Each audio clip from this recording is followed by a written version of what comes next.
Anissé Georges Deleguélé, ancien Premier ministre, est désormais considéré comme apatride.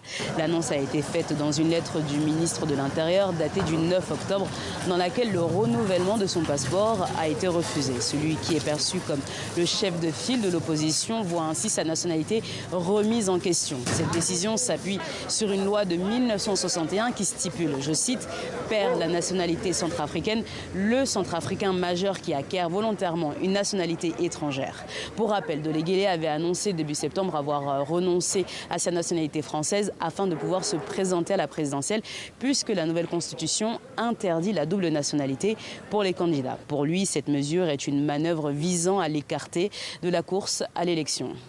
Ils sortent comme ça et font de moi le tout premier apatride de toute l'histoire de la République centrafricaine, simplement parce qu'ils ont peur de m'avoir en face à l'élection présidentielle. C'est triste.